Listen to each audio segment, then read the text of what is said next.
I believe in Xavier. This is a guy that I truly believe, because of the way he's wired, the way that he works at it, the way that he continues to train.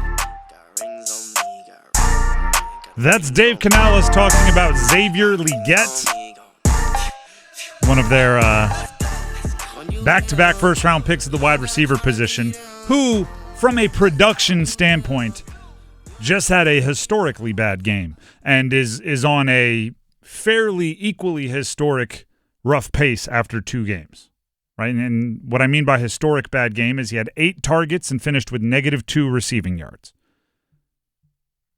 I believe there's only one other example in history of somebody receiving at least 8 targets and finishing with negative receiving yards, and that was a running back, Jamal Charles, back in, I think it was 2006. So for wide receivers and tight ends and the natural pass catchers that don't have, the running responsibilities, Xavier Legette had, you could argue, the least productive high target game since they started tracking those sort of things. Dave Canales, you just heard, believes in Xavier Legette. For the rest of that, he had some opportunities. Well, sorry, I was just going to say, for the rest of that explanation from Canales, here it is. He had some opportunities on the field where the ball didn't go his way. I tried to get him a few early touches. They didn't amount to much, but as the game kind of went on, a few of the other targets, they were close plays. He didn't make them, but I think it's a matter of just finding opportunities. I believe in him. I believe that, he's approached this the right way and just continues to work. So I'm going to continue to encourage him and be in his corner and push him to, keep striving for that and keep working on his chemistry with Bryce, because he's got the talent, and I think at times he can be hard on himself, and he can be really critical of himself. And I want him to make sure that he knows he's supported, that, we got to play ball. Let's go, and there's that balance of pushing them, and there's that balance of also saying, you got this, remember who you are. Now, I want to remind everybody something that I would remind my coaches if I were a GM or if I were a media professional in any professional sport. I would remind my coaches of this every time they step to talk to the media. They are not under oath at the podium. When he says they had plays that were close, I don't know what he's talking about. I've watched every target of Xavier Legette in Game 2 multiple times. There were, I mean, maybe technically the ball got close to his physical person, but there were 2 drops where he was blanket covered, absolutely no chance of catching it. There were a couple that skipped into him. Yeah, it's a couple that dirt the football, basically. A couple of those. There were a couple that were Bryce was hit. Mm-hmm. Or it was knocked down at the line of scrimmage. Ball never got close to Xavier Legette. And then there's one that sailed over his head that Legette looks like he has a pretty good vertical, jumped as high as he could, extended as high as he could, and the ball was still a couple of feet over his head. So there's not really close there.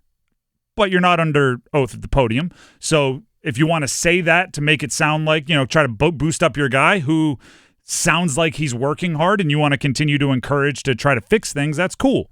The issue I have is not changing his reps. Why not? Because even if you think he's still a good player and he's still talented, even if you think many of the things you liked about him pre-draft are still in his skill set, you have to acknowledge that something isn't working. Right? You have to acknowledge that maybe the skill set that you're excited about isn't best used in the way you're using it, or the skill set that you're excited about isn't something that meshes with Bryce the way you're using it. Why? You got to change something. And you have him for 4 years on a rookie deal if you want him that long. 5 if you want to pick up the 5th-year option, which I don't see happening, but you have a responsibility to the player, the team, and everybody else to find the right role for him and then maybe expand from there. But what he's doing is not the best way to use his skills, regardless of how good you think his skills are. And I would add this. A wide receiver isn't a quarterback. Okay? Like, you can't take a lot off the plate of the quarterback and let them focus on 2 or 3 things and not have that jack up their confidence. Right? It just doesn't happen. The quarterback is an all or nothing position. Wide receiver, you can. You can go, you know what?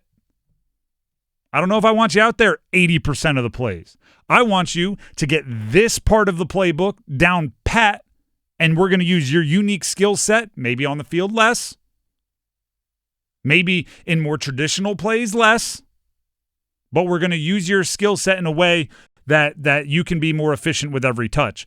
And I perused, right? I went through, like I said, I watched every Xavier Legette snap. I went back and watched Brian Thomas Jr. from the Jaguars. I watched Chris Olave from the Saints because I was just looking for guys that were getting heavy targets and weren't producing at levels that were expected. And I wanted to see if there was any similarities. And quite frankly, it was one of those deals where I watched a lot of tape and then went, all right, there's no similarities here. I don't think there's anything I can take away from those guys. Because do you know what they were doing? Getting open.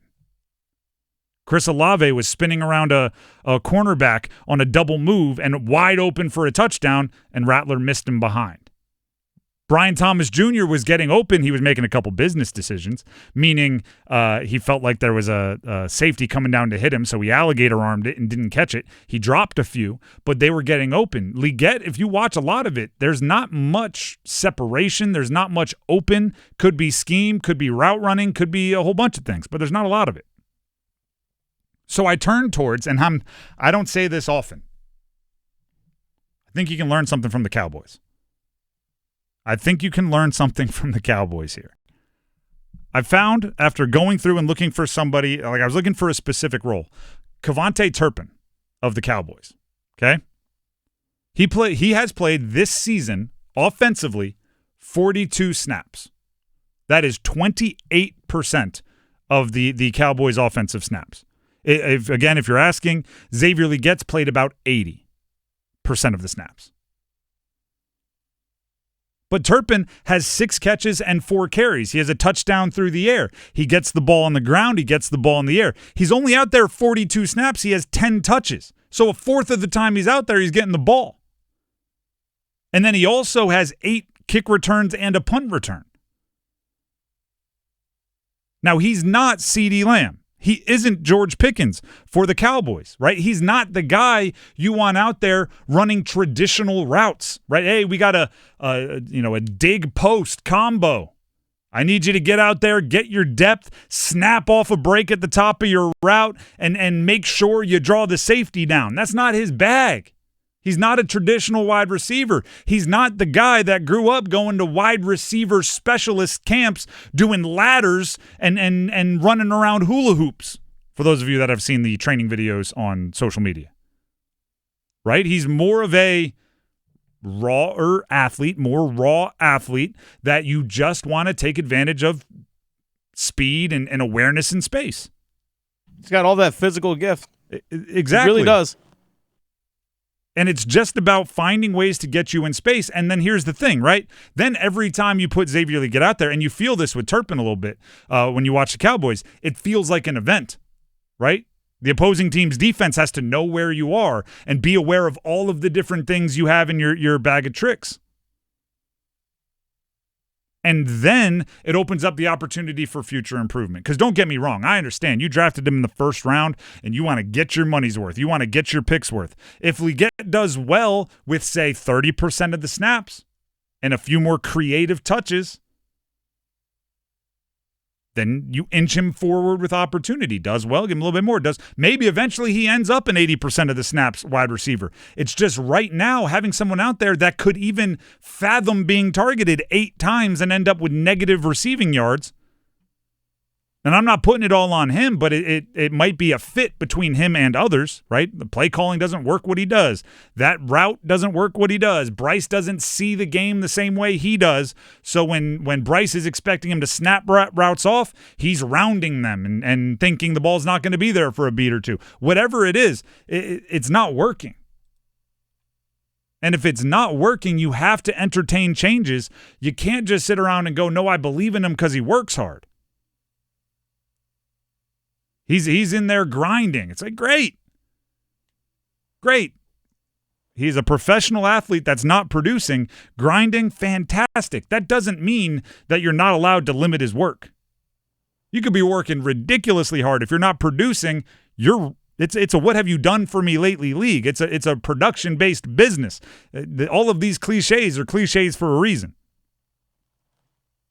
I like Xavier Legette. He appears very entertaining. He appears like a hard worker. We're not in the building, but I would assume, because so many people have said it, all of that is true. If he's not getting it done, he's not getting it done. And if somebody else can go in, I don't care if it's Bryson Tremaine at this point. If Bryson Tremaine goes in there and is making a few more catches or getting a bit more open or more on the same page with Bryce, you play him until Xavier Legette ends up earning those reps back. So less is more. Could be. In this sense. Could be. Yeah.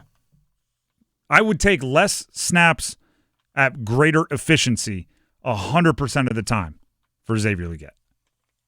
And then you can broaden. And then you expand it and hope that efficiency can stick.